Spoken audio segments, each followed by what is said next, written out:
All right, we're back after a long break and a short jog. I'm here, and we've got Michael here, and he is going to. Oh, we were supposed to start on this one. Don't call it a comeback. I literally can't remember any of that. Any of the sponsors? No. Do you want to skip them? That's where we've gotten. Amazon. There you go. I'll bring up our sponsors page. Audible.com. Have you gotten any audiobooks in the recent No, I recent only ever. history? Oh, no, No? I haven't. I did that. I just did that Bert Kreischer Life of the Party, but I've been reading real books now. That's one way to do it. I guess an audiobook's not fake, right? That's still real. But you're not reading. Yeah. Just a listener. Long-time listener. Long-time listener. First-time caller. Big march today in the States. Didn't we do it here, too? I heard that there was marches. Were there people doing it here? I heard there were in marches solidarity? all across Canada, yeah. Well, it's not too hard to convince kids to fucking skip school. No. Yeah, this is solidarity with Florida. Yeah, they're asking for stricter gun laws, right? Oh, for sure. Is what. But it's about. But they're saying that we want stricter gun laws too. Oh, really? Yeah. That's a whole different conversation up here. You don't want to try to conflate the two. Well, they did. Hang on, I'm just gonna make it so people. I mean, can guns see are guns, what we're regardless of looking at. whatever line in the sand. But what was the march? What would they call it? I don't know. Oh, March for Our Lives. But it's just like seeing it. Like it's got a lot of momentum behind it for sure. But just knowing that this has been something that came up a whole bunch of times. Like, what is it that makes it catch fire right now? If this truly is something that's gonna like be a catalyst for change, which it looks like it's got a pretty good shot of being. Sorry everyone, I'm stuck. He's stuck.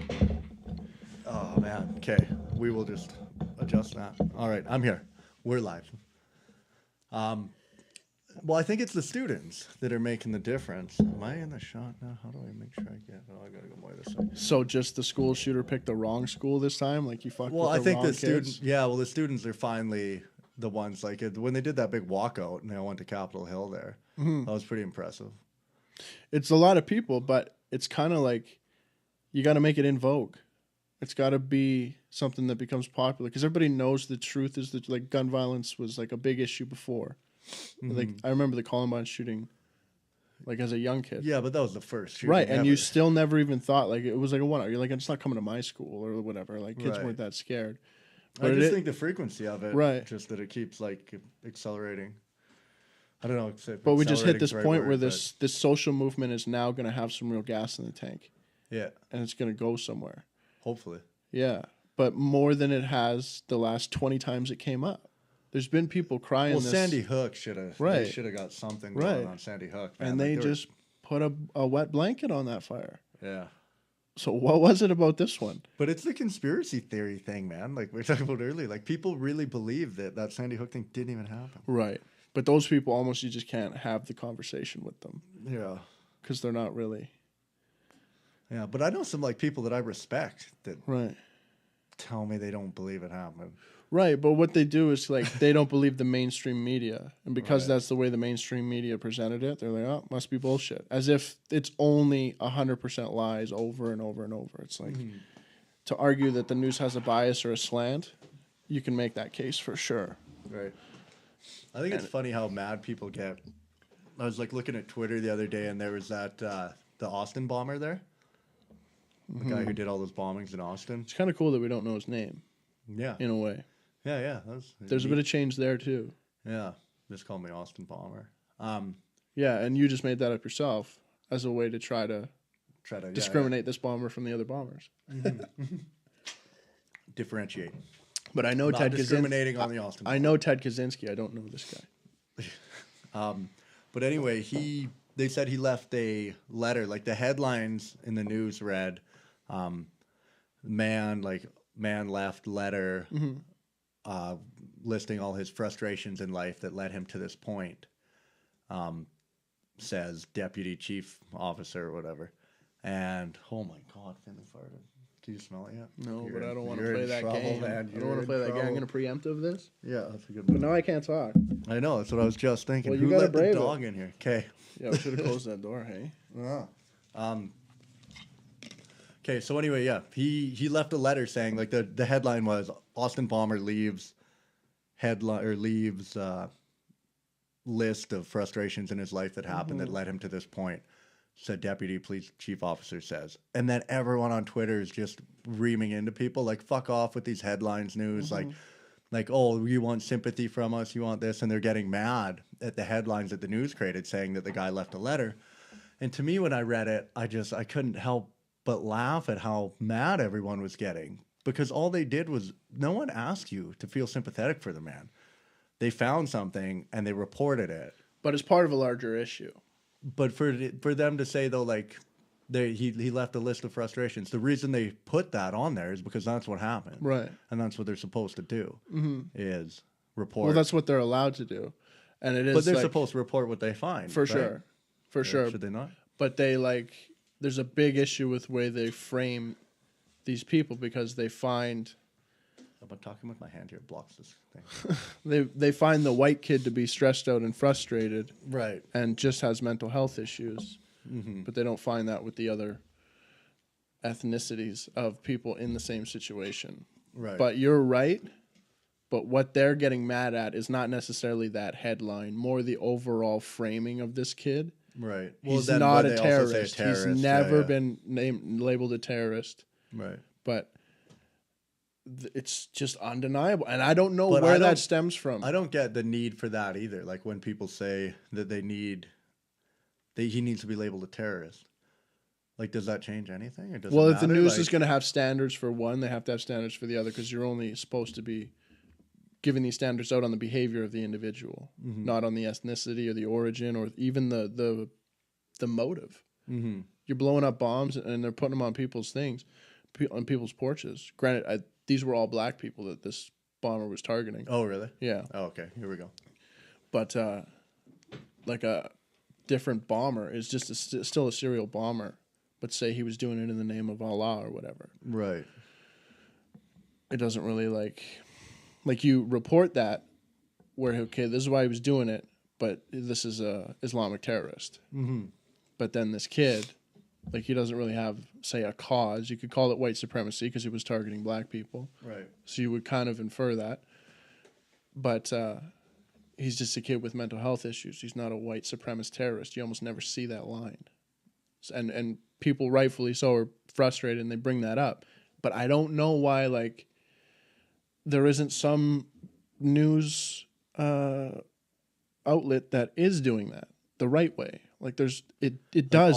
It constantly does get framed this way, and you're like, what is who's the puppeteer up here? Because then your conspiracy wheels start to turn just a bit. Yeah. Where you're like, you're right. Why are all these news lines? And then they always say, oh, they fucking control the news. They control all the yeah. You're like, what? Like it should break down somewhere, and there should be articles covering this the right way. Right.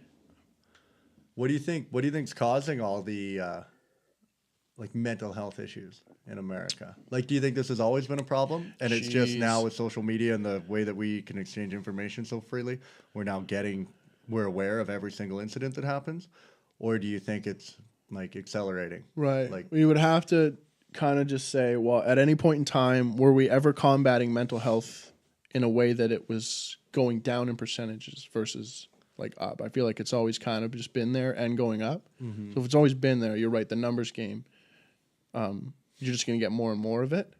And then, the way we communicate, you're going to see more of it. So you can assume a larger percentage of it than maybe it truly is. But I think you're right that it's the current mental health, or the same old song and dance with mental health issues, but exacerbated by things like social media, too much screen time, say the broken family, the disassociated family. Do you think you notice that it seems to be an issue, like suicide rates are highest in countries that are like the more affluent the country. Do you think it's just not having shit to do? Like in North America, we don't really have that survival thing going on. Like, in a lot of those third world countries, like they're just trying to get like basic physiology, like food, water, shelter. And we don't have to really worry about that. It is that in a sense, but I think because I questioned it. I think very few kids are born that way. I think you create that somewhere along the way with how good or not good you parented. Right. And what the kid had to go through. It seems like more nurture. Everything is supposed to be sort of nature clashing with nurture. Right. But I think you just make that kid. You can make that affluenza kid, that overprivileged kid who just can't see the world right, but it's because you gave him everything. You can't understand it. Right. He fucking had everything. But the kid was built to go down this path. So at what point was he ever... How is that any different? Like, you could say in the behavior leading up to it, but like you listen to serial killers and the guy will say, my dad made me kill puppies fucking when I was 5, 6, 7. Like, I had nothing by the time I was 10. No empathy, nothing. Yeah, yeah. And it's like, okay, you created that guy. But the kid, you give everything, and he never has a relationship with adversity, and then you get that kid who shot up somewhere in California. He said, girls are rejecting me, so he went and killed a whole sorority full of girls. Yeah. That was it's like you build that kid, too.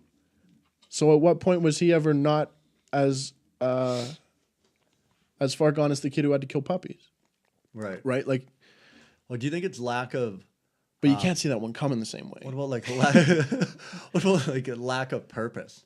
Like, I read that Man's Search for Meaning by Viktor Frankl, and he has a whole theory, like it's called logotherapy, and it's basically that you need to find purpose or meaning in your life and what you're doing, and then that seems to create a healthy mental state, I guess, because he talks about the people who, like, he was a psychiatrist who survived Auschwitz.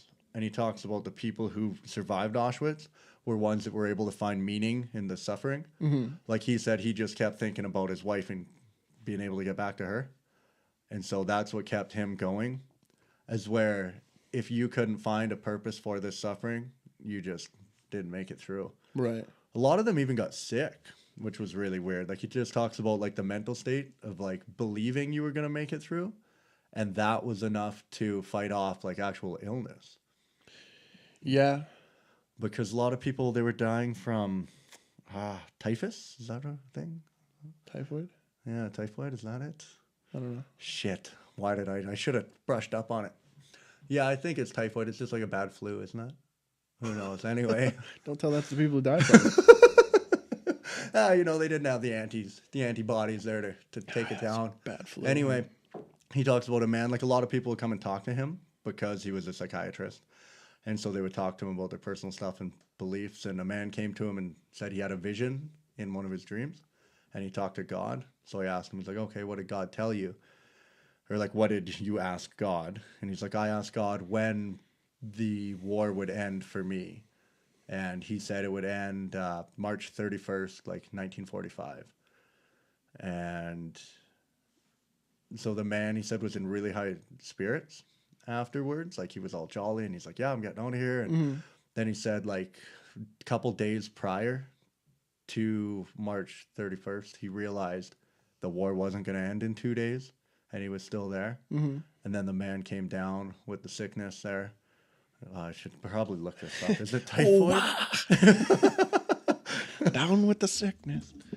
We have the internet. Yeah, fever. Typhoid fever is an acute illness associated with fever caused by salmonella. There we go. Typhi bacteria. Yeah. Typhoid. So anyway, man came down with typhoid, and he died like 2 days after March 31st or whatever. And it was just his belief of thinking he was getting out that was keeping him healthy and able to combat everything. And then, yeah, once he lost that, he was gone. And he talked about a lot of time he would visualize his purpose too. Viktor Frankl thought was that he needed to share all of his findings from being in a concentration camp. So he said he would often picture himself in a well-lit auditorium with a large attentive audience teaching a lecture about the mental effects of a concentration camp on a person. Right. So he felt he had something to share with the world that he needed to get out.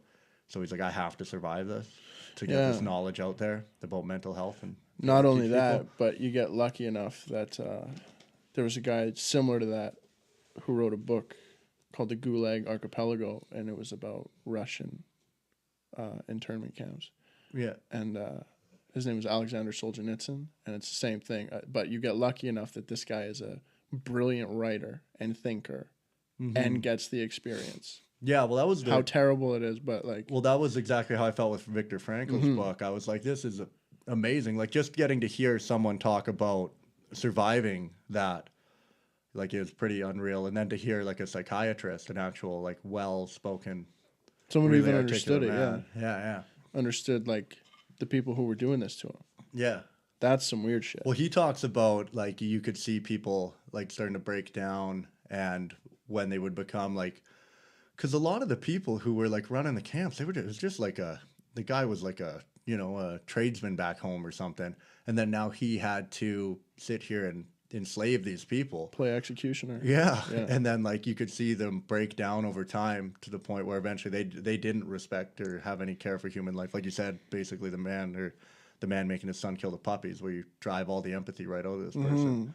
Well, that's it's also because you're already through your formative years, you can still turn into that monster, but it's like still while you've been a matured person, quote unquote.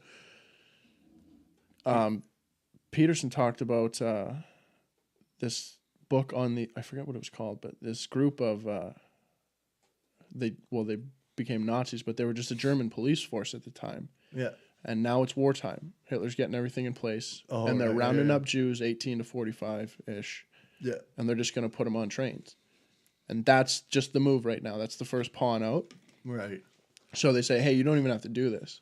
But it's wartime. Everybody's kind of bucking up. And we're just rounding these guys up. We're going to send them out to this spot.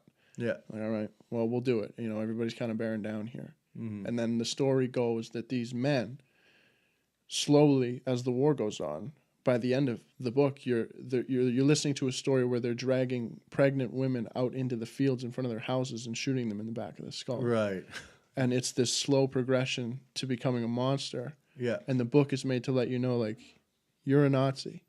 Yeah. You're the greatest monster that any human, like, that's inside you too. Right. And you can get there. Yeah. You can't see it in the mirror when you wake up the next day. You're like, oh, I'm not who I was. It's this slow path into hell.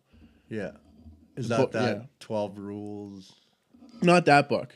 He that's who wrote that 12 Rules for Life, Jordan B. Peterson. Yeah. But he's just telling a story about a book that he read, and it's more just because most of what he has to do is recount the 20th century in the Russian area and then the Nazi Germany. Mm-hmm. He has to keep bringing this up to people to be like, hey, well, I think this has been done, and this is what happened. I think, like they always say, history repeats itself. So you do need those people around who are aware of history, like how important history is now. Like, I never used to think anything of it. Like, I didn't really care for history at all. But then you realize, like, you need those people around to tell you, look, this is exactly how this started. Like, like who's going to learn the big lessons? Yeah. Like, there's big lessons for us to learn as a whole race. Yeah. Yeah. You got to have those. I mean, they've been labeled other things, wise men, elders, whatever, throughout time. But yeah, they're the people who know the big lessons. Yeah. And when it comes to political systems, it's really hard to see something, though, when you're inside of it. Mm-hmm. I find, because even now, like, a lot of people, I've been looking into things about, like, millennials, like how everyone's shitting on millennials now. And they're saying, like, they're lazy, they're entitled, like all these cliches. Yeah. Mm-hmm. But I don't think they were that much different ever. Like, one of the things that got brought up to me was when I asked them, like, well, what do you, like, what's your take on millennials? And the guy says, they're all impatient. They think that they should come out of school and they should have a high-paying job right away. They don't get that they should go to an entry-level job and have to work their way up before getting there. And then this other man I was talking to is, in his late 40s. He starts talking. He goes, yeah, that was when I was younger. I took accounting, and then I took like advanced accounting in high school. Then I took accounting in college, and then we had an accountant come in, and the accountant, we got to ask him questions. So we said, okay, what do you do? And he's like, I'm the chief financial officer for whatever company. They're like, okay, and how much do you make? He's like, $250,000 a year. They're like, wow, that's good. And then know you for a car. Yeah, I want to hang on to that one. And they're like, what did you, and how long have you been doing it? He's like, 2 years. Like, okay, and where were you before that? He's like, I was in accounts payable. He's like, okay, and how long were you there? He's riveting like, life story. Up until now. And he's like, and how much did you make there? He's like, $70,000 a year. And this guy's like, dude, I could make that at clean up at the mill. He's like, so I quit accounting and went to the mill. Mm-hmm. And then I'm like, is that not exactly what you just said the problem with millennials are? Like, they're impatient? Like, you literally just did. You didn't want to take that job and have to wait that long to get it. So you took the job at the mill. So I'm like, maybe it's not millennials that are impatient. Maybe it's people in general. It's not. And we just constantly, but when you're in it, you can't see it. Like, I think that's why you look at all the generations are easy to judge the younger generation. Like, I even hear guys now, drives me nuts when people my age talk about kids these days. Because I'm like, dude, like I have a friend who's like, man, kids these days, they don't respect anyone. They're little shitheads, you know, just running around. And I'm sitting there and I'm like, damn it, Dave, I remember chucking cartons of eggs at cars going down the highway with you when we were 12. Like, we were little shit rats too, man. Like, it's not just kids these days. I think it was kids in general. Yeah, but like to your first point, just it's not helpful to generalize over like a giant group, whether it's a generation or a group of people or anything like that. Because it's like, if I just go, like, say that aspect of the group has existed in every generation. If I just go find those fucking kids who are that way and then be like, oh, this whole generation's like this. It's just so misleading and so like unproductive. Right. So whenever people have those sweeping generalizations in their conversations, I always go like, it's like, you got to be way more nuanced than that if you're really going to break down people. Yeah.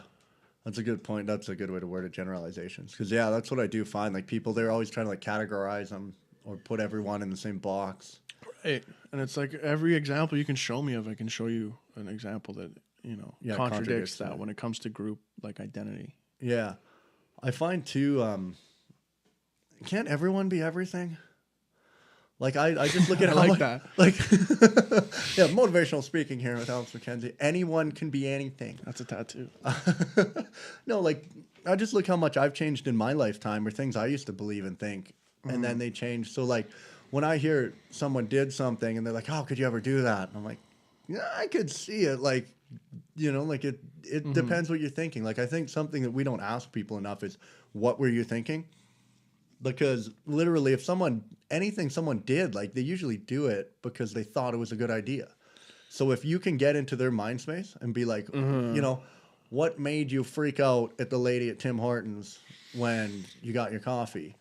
And it's like, clearly that was wrong, but you look and it was like, well, earlier that day, you know, like, I just got in a fight with my wife the night before. I went to bed angry. I didn't get a good sleep. I woke up and I was grumpy. And then as I was like, you know, driving to the place, I realized I forgot my wallet at home. I had to turn around and go and get that. And then, like, and if you analyze that incident on a purely chemical level, you go, okay, well, what are you really in control of here? Because if you know that, like, you've had that rage where you're like, I'm so angry right now, I'm going to say things I regret. I'm going to do things I regret.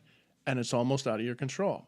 Right. If that system switches on, you're going to do things that you know are wrong later. Right. So if you know but in your head, you're like, I'm not going to not do this. Yeah. So you have an ultimate contradiction of your behavior versus control of your behavior. And once you know you're capable of things like that, and that's only one example, just anger. Right. But once you know you have that, you have to be super careful about yourself and, like, question yourself at every turn, especially when you're super caught up in something. Yeah. Like, know that you're capable of being fucking totally wrong. Because everybody is. Because those are, like, the undesirables. Those emotions that switch on, and then all of a sudden, you're not in control. You're on some sort of autopilot. Yeah. I used to get it a lot, like, in sports. Like, I was the worst in hockey when I was a kid, man. Like, I would just lose it on the ref. Like, I'd get a tripping call, and I would just start screaming at the ref. Well, you know what he did to me earlier? People rationalize a lot of things in the name of competition, and everyone kind of understands, like, emotional games, physical contact. Yeah. These are meant to simulate war at the end of the day. You know, this is what we're doing, like, with football especially. Yeah. But it's like you're trying to keep men hardened, and, like, you need those emotional responses. Right. Because you can utilize them. It took me so long to finally learn them. Like, you're getting nothing out of this. You keep getting 10-minute misconducts. And the ref's never changed his mind. You've yelled at him 100 times. He's never been like, you know what, Alex, you're right. Let's put that other guy in the box. You're out. And then, then you say a bunch of shit you don't mean. Classic. Yeah. It's tough to, like, be suspect to yourself. Like, how do you know you're not just biased? Like, not that you can, like, unconscious biases aren't, like... Right. I was talking about biases. It's not earlier, good. actually. Like, there's something called unconscious bias training on college campuses. And it's like, you're racist. You don't even know you're racist. So you have to take subconscious or unconscious bias training. Right. And like, some people are like, what? Yeah. The fuck are you talking? Not some people. Most well, smart people in the know are like, you're out of your mind. Yeah. They're like, nope, racism exists. So the fact that all these white people won't admit to it, they're fucking lying and they don't even know it. Yeah. Like, what? There's I got in a conversation about that the other day, where there's a documentary on Netflix right now called Wild Wild Country. And it's about it's about a guy in an Indian guru, like an East Indian guru in the 1980s who came to North America. He bought like an 8,000 acre ranch in Oregon. Feeling it. And then he's got that money, and he's turning into like a big commune where they're gonna teach, like he's trying to raise a red flag, higher level of consciousness is what he says. It's like, and he's like creates a meditation center. You know, he gets it, banging your wife. You think? I don't know where it goes yet, but I was talking. And they kind of pitch you controversy, because then what they do is they show you like the local Oregon people. They're just real,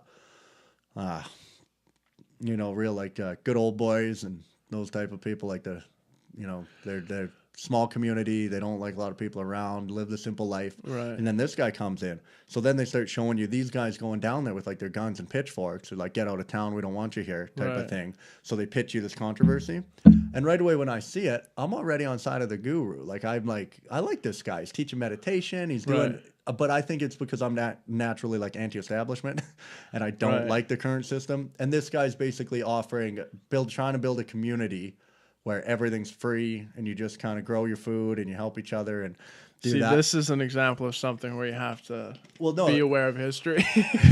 Yeah. Every time somebody starts up one of these babies. Well, that's exactly it. And that's what I was saying to the guy, the person I was having the conversation with. I was saying, I don't like how I already have this bias. Right. Like, I'm already leaning towards this guy when it looks like it's going kind of culty. Like, they're kind of itching. Like, I got to watch the whole show. And what I was saying is, I don't like that I have this bias already. What I should do is I should watch the show, get all the information, and then make my decision on who was right and who was wrong, is where I'm already picking a side. And I don't... But as long as you're picking that side based on the fact that you're discerning knowledge from the past. Like, it's tough to walk because that sounds like it's just bias. Right. But it's like, oh, I've heard about guys like this. So you start there. But you do have to start with the benefit of the doubt once you start investigating. Mm-hmm. But you go, geez, I bet it's like this. Am I going to see this pattern again? Oh, there it is. Yeah. He wants everybody's wife to bang him. Yeah. Oh, that's how he gets all these fucking answers. Yeah. So, but if you don't find that, then you go, okay, well, what's this guy on to? But then I'm happy that I recognize that awareness. Like, I can tell I'm already leaning on this guy's side. So right away you're trying to find, like, oh, who are these guys? They just don't want people around. Like, what's wrong with him? Like, he's, they're coming here. They're not bothering you guys. They're just doing their own thing over there. Why are you guys being assholes and trying to chase them out of town, Right. Is what I'm doing. So I'm already looking for things that the locals are doing that I don't agree with. They're trying to find something to to slander them. A bias of any sort. Yeah. And I think you kind of get one that. way or the other. Yeah. You kind of, like, I notice that with a lot of things. Like, right away, when I look at a situation, I'm kind of already on one side or the other. I don't think that's wrong, but if you state that with a different example, I would feel like maybe it is wrong, because it is wrong to start that way with a person. I think as long as you're willing to change, right? As long as you're willing to realize, like, I have this bias, but be willing to change it based on new information. Like, when stuff comes out, if this guy totally starts running a culty operation here, and I guess I don't even know what a culty operation that's why in this example we would have to be like, okay, well, if they went down there with guns and pitchforks, well, that's why something must have rubbed somebody the wrong way, and it wasn't just Eastern medicine. Bhuan Shi Rajneesh is Wild Wild Country is a sex cult documentary. Okay, here we go. It does not say that, folks. It does not. If they were chasing him because he just wanted to stick his dick in everything that came around, people get real bent out of shape about that. Oh, damn it. It doesn't give you anything. We have to watch the show now. Like, the guy's really just looking for a stable. I wonder, like, I don't know, because I'm assuming he goes bad. Like, something goes different. But at the beginning, he just seems like a nice guy to me. Is this like a 1 hour No, it's a 6-part crime documentary. 6 parts, and every one of them is an hour long. Why is it a crime documentary? I don't know. I've only made it halfway through the first episode. Keep putting it on late at night and falling asleep. Okay, that's weird. But Yeah, and then the hardest part would be now you have to, if you really want to get into it, you got to fact check. Just click on his name there, Bhagwan Sri Rajneesh. Osho. He died on 1990. Considered a god man. A Leader god of the man? What does that movement. mean? It's like he was conscious. Mystic guru, spiritual teacher. 1960s, he traveled throughout India His as a public nickname, speaker. Sex Guru. Was a vocal critic of socialism, Mahatma Gandhi, and Hindu religious orthodoxy. He advocated a more open attitude towards human sexuality, earning the nickname Sex Guru. Well, did somebody kill him or did he just pass away or what? I don't know. 1984 Ranchi bioterror attack and an assassination plot to murder U.S. Attorney Charles H. Turner. After his deportation, 21 countries denied him entry and ultimately returned to India and revived. Some sort of something. He blamed his personal secretary, Ma Anand Sheila, and her close supporters. They were responsible for that. But see, I always serious crimes. I always wonder, like, that's just me being controversial, or my conspiracy side kicking up. You're like, they can just type whatever they want, and this guy's fucked. For sure. But I think back in the day, you could probably pull a fucking hatchet job on somebody a lot easier than you can now. So maybe they just smeared this guy. That's what I mean. Yeah. Like, they could just say, like, oh, he tried to kill somebody. We need him out of here. Right. Because they didn't like what he was bringing. And in, like, 89, people were like, fuck it. Yeah. Get him out. Yeah. What was bioterror attack? Food poisoning of 751 individuals. That's no bueno. Oh, deliberate contamination of salad bars at 10 local restaurants with salmonella. Wait a second. That's real cereal. Like 10 different salad bars? I thought this was like one bad incident. Yeah. Of like, I put something in the fucking soup. He had hoped to incapacitate the voting population of the city so their own candidates would win a 1984 Wasco County election. Whoa, is that true? I know, man. That's crazy. Well, there you go. See, you can't. Because that's easy to frame. That's an easy frame job, but not at 10 different salad bars. Well, you could just. You'd be the one who poisoned and be like, this guy did people, it. Yeah. But still, I don't know. But at 10 different salad bars, it's a weird one. Yeah. I mean, I guess it's been so long. We gotta trust him on this one. Yeah. Two leading officials were convicted of charges. Yeah, bad guy. Bad. Yeah. No bueno. That leads to an interesting discussion. But then, how come they just let them go? Like, if he really did that, why do you just let him go back to India? You're like, yeah, here you can just go back. Well, there's certain places home. I guess you just take a plea deal. Well, I think he's allowed to leave. I don't get how extradition works or whatever. Right. Well, for them to call him back, they'd have to really charge him with something. But since he was under investigation, maybe you can't, like, seize his passport or anything like that because you don't have anything yet. But 21 countries denied him. They must have been denied based on something, right? Yeah, but say no, if they denied him based on what the U.S. is saying about him, right? Allegations. Yeah, exactly. But if you can deny somebody on allegations, I mean, you probably can. I mean, they can shut you down at the United States border just for talking shit. Yeah. Like, nope, guess what? You're not coming in. Yeah, not today. Fuck. Like, that's pretty discriminatory. Yeah. But, I don't know. You give them that power, I guess. That does lead to an interesting discussion about, like, when can a person be exonerated for past behavior? Like, you see Kobe Bryant won an Oscar. Yeah. People were choked. Yeah. And it's like, because it's dominated by this Me Too thing. Yeah. And then, boom, here it waltzes in. Kobe Bryant, of all people, just stepped into making movies for fun, got some money, bit of time. Yeah. And also he was it's going to be about former basketball. Rapist. Well, allegedly. Right. But people bandied it back and forth, but then the one guy just came through with clarification and he was like, yes, he did that, but he jumped through all the hoops he had to jump through. Yeah. He did everything. Yeah. He settled it with his wife, however the fuck he pulled that off. Settled a civil suit with the lady, and it was just never called rape. Right. But he even acknowledged afterwards that maybe they saw the incidents differently or something. I don't know. Yeah. It's what you would do if you got caught up in a rape. Did you see? I guess. Did you see what that guy... Or this situation of rape, because not all rapes are the same. People are upset right now. There's a football player who plays for Washington State, the Cougars, I think they're called, right? Yeah. Anyway. Let's go Cougars! Yeah. And... He he got charged with like assault and theft, I think. Anyway, he got sentenced to like 280 hours of community service is what because they ended up giving him that instead of jail time. And then he did the community service, and then he got an award for like being out in the community helping. Oh, nice. People, they're just like, oh, this guy, this football player takes all his time out and goes and helps the community, and he's really giving back. And he got an award from the city or something about being just this great guy. People are like, do you know why he's doing that? Yeah. But somehow he got an award out of it. Just out and about, being charismatic. But yeah, I was like, okay, well, is he ever allowed to do? Is Kobe Bryant ever allowed to even do anything? If like the way people were protesting this, like how could they dare give an award to a guy who was formerly who never acted under investigation for rape? Okay, right during these times of women's empowerment or whatever you want to call this. Yeah, the overarching of all these different movements seems to be the empowerment of women, but I don't know when he was ever supposed to, because like Tiger Woods took way more shit than he did, and Tiger Woods just slept with a girl outside of his marriage, right? Which happens probably in 70% of the NBA. Yeah, but you just the situations are received differently, but like you see it with really egregious examples of like Ray Rice cold cocking his wife in an elevator. Oh yeah, pulling her out by her hair. Yeah, it's like. Did you hear about the Snapchat took that huge hit?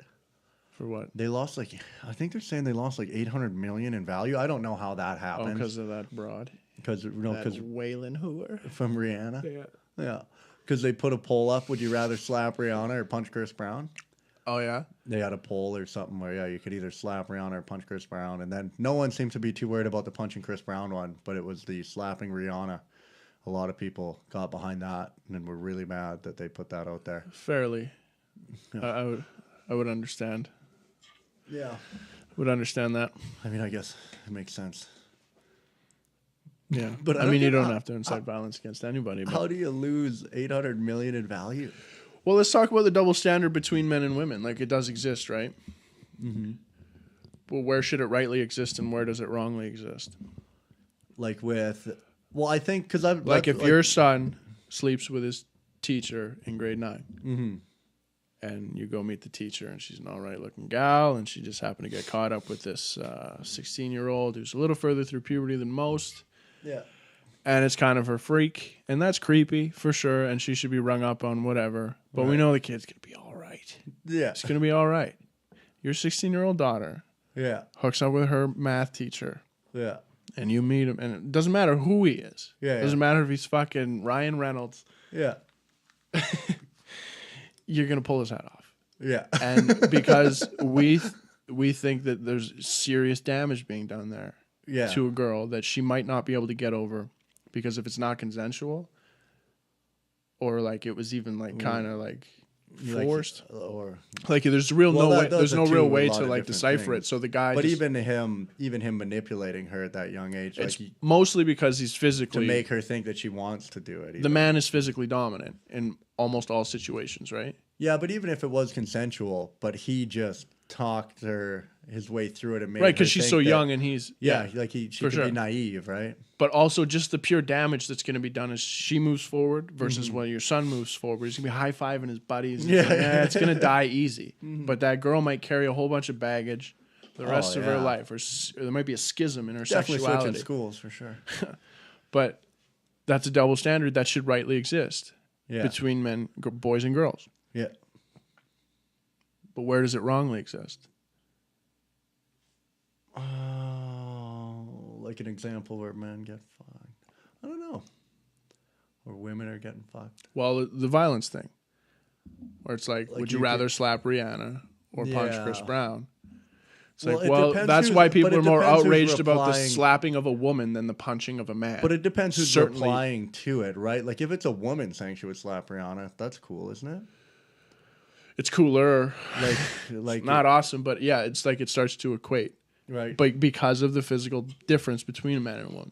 Right. And that's one of the things that incurs the double standard all the way across. Well, that's what I was kind of thinking when I first heard it. Like, why does no one care about the punching Chris Brown thing? Right. But then I think the reason why that goes by is because he beat the brakes off Rihanna. Right. So you're like, that guy deserves a punch in the face. And even just taking in any of the media that you take in from the guy, I don't know him personally, but the way you see him on TV, you're like, oh, that guy could say something that you'd want to punch him in the face. Yeah. It's easily plausible. Yeah.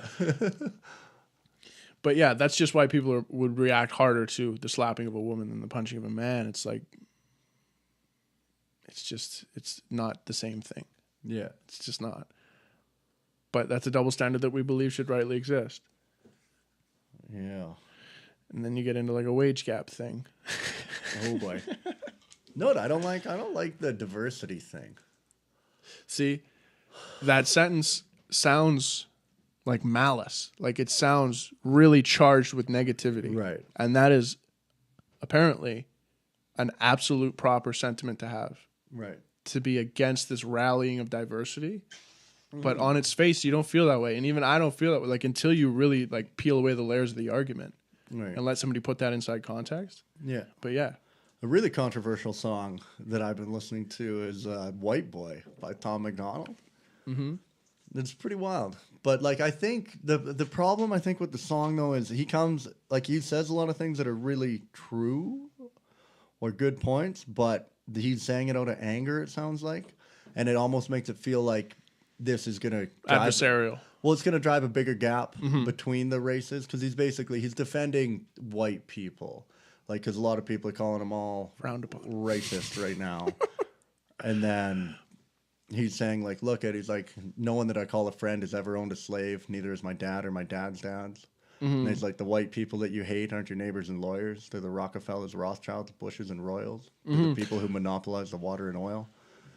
And like he makes a lot of good points, but then it does. I don't know if it was the best platform. Like I don't know. I like a song doesn't. Yeah, it's not a good vehicle to have that conversation in, right? Because it's too brief and you can't get into it enough because that's just something that has to be laid out to have a ton of nuance to it. It's right that like to identify anybody as judges their worth based on the color of their skin. That's racism. Yeah. And you can't dress it up any other way.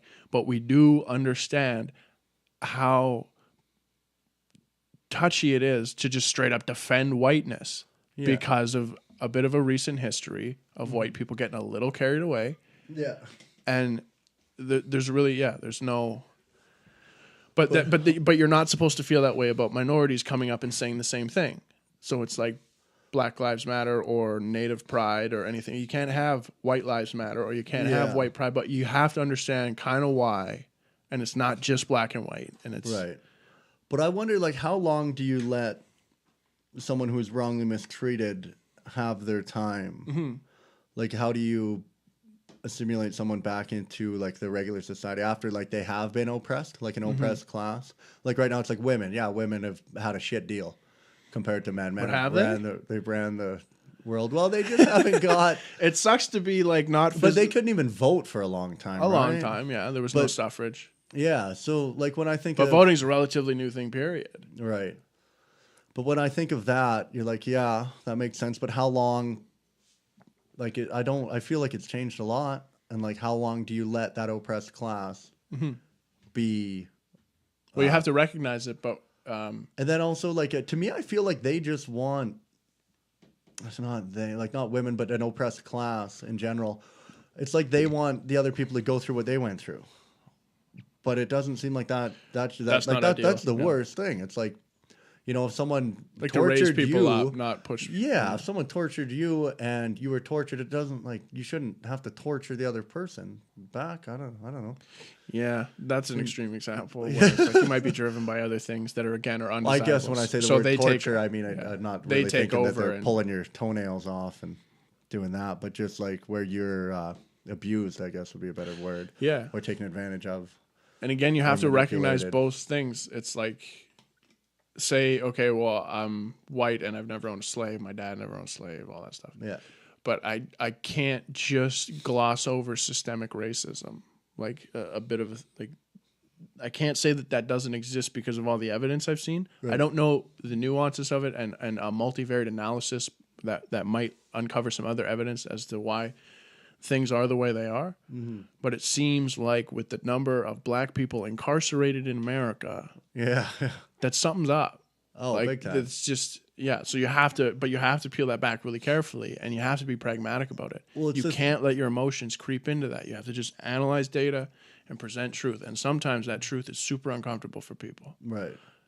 Well, it's like what you said before, where people, it's like, oh, we got to be careful, otherwise we're going to end up the minority around here. Mm-hmm. And it's like, well, what's wrong with the minority? Do they get treated bad or something? Yeah. Oh, what, do they treat them like shit around here? Yeah.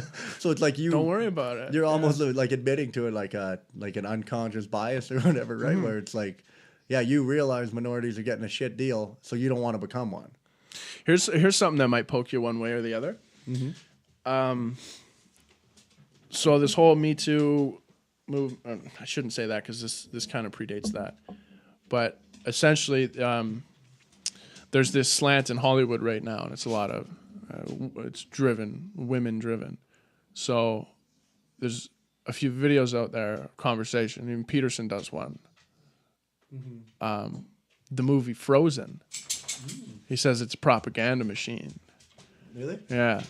In what way? I didn't really like. I like Frozen. I know. I'm a fan. But I didn't even see the movie. I didn't see the movie, and I didn't really I only saw a portion of this rant he was going on, or not really a rant, but just like an analysis of, because he does that a lot. Like, I watched a 45 or 25-minute video on the first 45 seconds of The Lion King, and he's breaking it down like to his psychology class. Right. And he's like, this is why this story's so brilliant, and this is what they're doing to you. You don't even really know it, but these things are like built in you, and you identify with all the symbology that's getting represented here, and like, this is the perfect movie. He's just kind of breaking it down. Yeah. Every 3 seconds, he's got like 5 minutes to say about it. Yeah. So he kind of does that with this Frozen movie, I guess. But just the other comments around it and stuff like that. People are like, yeah, this is definitely true and all this, and it's like, and then they're calling examples to other. But it seems like a little weird to just be. I want to see what he says. Why Jordan Peterson thinks it's propaganda? Thanks for, but Sleeping Beauty is genius. Yeah, he attributes a lot to storytelling. And he's really good at dissecting them, so it's kind of okay.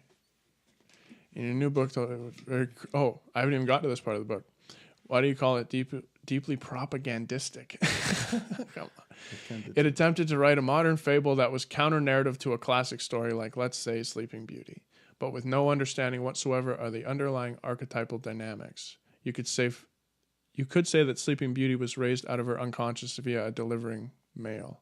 Another way of reading that story is that unconsciousness requires active consciousness as an antidote, and the unconsciousness is symbolized in the particular story by femininity and active consciousness by masculinity. I could hardly sit through Frozen. There was an attempt to craft a moral message to build the story around that. Instead of building the story and letting the moral message emerge, it was the subjugation of art to propaganda, in my estimation. I don't really get it. That's I was reading that. I was like, I'm only reading this. I'm not comprehending. Yeah. No, not just a lovely story about sisterhood. No, you don't spend tens of millions of dollars on a carefully crafted narrative. That's just a lovely story, unless that's what you're trying to tell. That isn't what people who made Frozen were trying to tell. Those other movies are based on folktales that are maybe some of those folktales have been traced back 13,000 years. So he thinks it was a political reason, though. Like what? Who gets to choose propaganda? I mean, they're Disney movies. None of them are super subtle. Well, that's a good question. I wrote the whole book. Yeah. I don't know. We'd probably want to listen to the video rather than read this out on air. Yeah. But either way, look it up for yourself if you're interested at all. Yeah. But maybe we'll revisit that. Yeah. I know. I listened to Gabor Mate talk about his favorite story. One of them is Winnie the Pooh. Mm-hmm. Is there like a 5 books that changed his life, and he says Winnie the Pooh. Right, but is there a legit Winnie the Pooh like first edition? Like it was just one story, and then it became a different thing. Like because it was like a million books, right? Here's what. But Winnie the Pooh must have been. So he says, I have to say the English original is almost as good as the Hungarian translation. Oh yeah, because he said the Hungarian one's funny because the way they translated the English one to Hungarian. Right. But yeah, actually, adults find it screamingly funny. It's so full of irony, humor. Wire observation. What's that? How do you spell WRY? What's that? Weird observations on life and absurdity. For many people, the book is a source of inspiration, information, knowledge. He goes right to the Iliad. Goes right to what? The book he'd give to his young adult self. Like childhood, give him Winnie the Pooh, and then you're a young adult, boom, right to the Iliad. That's intense. Apparently that Eckhart Tolle guy was like a dope-ass writer.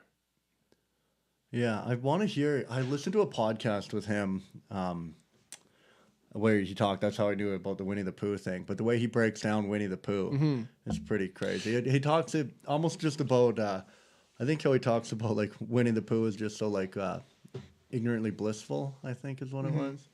Where he's just, mindful of the situation he's in and everything's going along. And then he talks about the like Eeyore, where he's just like, like everything's just shit. Right. Yeah, well, if you identify with something like that, it's because you really get into like what the writer's getting at. And that's like as deep as you want to dig, right? Yeah. Like if you only see so much, then that's all you're going to get from it. Yeah. And I suppose it's possible that you could see things that even the artist didn't intend, but nonetheless comes through as meaning to you. Yeah. But what's interesting about stories is the way that you can suspend your disbelief and then identify. And they just tell you, oh, that's built into your bones. Like that's storytelling is as old gets. And it's like when you hear a curious one, you stand at attention, you learn from it. Like you're willing to put up with details that are not consistent with your reality because they're telling a different story. And there's like some lesson to be peeled back in it. Yeah. And then like listening to him break down the Bible, like if you cut off a lot of the fluff, call it fluff. Yeah. There's a few stories in the Bible that make total sense. And like you assume like once you find that meaning, that must be what the writer assumed, or these writers, these old people must have known these ideas that you're now seeing come through here. Like Jesus dying on the cross. Like the only way to salvation is to bear your suffering and march it uphill. Life is hard. Yeah. People get sick. It's tainted by malevolence. Everybody you know is going to die. Yeah. It's hard, but not doing that and just being a victim is infinitely worse. It makes everything worse. The only way through, and it is hard, is to put the cross on your back and walk uphill. Yeah. All right, that makes sense. Well, that was a big thing. Viktor Frankl, just going back to the suffering thing, talks about is a lot of people too. He talks about the mental state that a lot of people end up in after they were released. Like upon release, he said there were two things that happened to a lot of people. Two of them, the oppressed became the oppressors. He said he remembers when they were finally free, like they were done and they were just marching out of there and they were on their way. And a man beside him started kicking over all the crops in this farm that they were marching through. And Viktor Frankl looked at him and was like, "What are you doing, man?" And the guy's like, "I went through all this suffering. The least I can do is spoil their crops. Like, fuck these guys." So the oppressed became the oppressor was a big part. And then the other one was when people got out of it all, they're like, what was this all for? Like they just went back to their regular life where they're working their jobs again and paying bills. And they're just kind of like, why did I go through all this suffering? Like what was, like nothing great came out of this. Right. So why did I endure all of that just to come back to this shit? Right. So, but you need your perspective. It's like, well, this isn't shit. This is as good as it gets. Your freedoms and the freedom of speech, and to not have to worry about somebody marching over that hill and taking everything you got and everything you love. Yeah. Like that's the best way to be or to have it. So if you already start from there, easy not to spot it. Yeah. But once it gets taken away from you like that, you go, oh, yeah. No. Like I saw a lady post a picture. It was just the anniversary of it. And she's like, "This is me leaving Auschwitz." Yeah. She's like, "All I remember is I wanted to go home." Yeah. She's like, "Love your home. Like it's your fucking, it's what everything was about, basically. Right. It's what all this was about." Yeah. All this, like, what was it for? It's for people who weren't even born yet. But it's more about like a way of life. Like the principle of the matter. Yeah. But yeah, history's a diary of a madman. Like, it's just war. Yeah. You know, it's hard not to get away. Anytime where I think like it's like, look how shitty we are. We're like, oh, it's 2020 and we're still killing each other and doing this shit. But you like look back a couple hundred years, like we've progressed quite a bit. Oh yeah, like that's why Steven Pinker's really good to listen to. Like, we've come a long way in a relatively short time for considering what we used to be doing. So I mean, it is easy to look at the shitty things we're still doing now, but then you're like, well, we've done a lot of work. For sure. Steven Pinker does these videos based on like how life's getting better for everybody, per capita, everywhere, all over the place. He's like, this is the best time to be alive ever. And any documented anything. Like, I often wonder, because I don't understand evolution that much, but I know it took, millions of years. But if the Earth is technically 4.5 billion years old, it's like, could this have already happened once, one other time, and then it swallowed up, and then we did it at least one more time? Yeah. They say no. I'm inclined to believe them because I'm with them on everything else. It's like I don't know, but yeah, it's only been worse than this. Yeah, and it doesn't mean you're not supposed to strive for things to get better. Right. But it's if you don't learn from the past, doomed. Yeah, doomed. Well, should we call that a show or what? Yeah, I gotta go. Yeah, man. Well, you heard that. This is the best time to be alive. You heard it here first. Act like it. Yeah. All right, everyone. That was a great line from The Departed. When Jack Nicholson comes up to Buddy in the bar. How's your mother? She's on her way out. We all are. Act accordingly.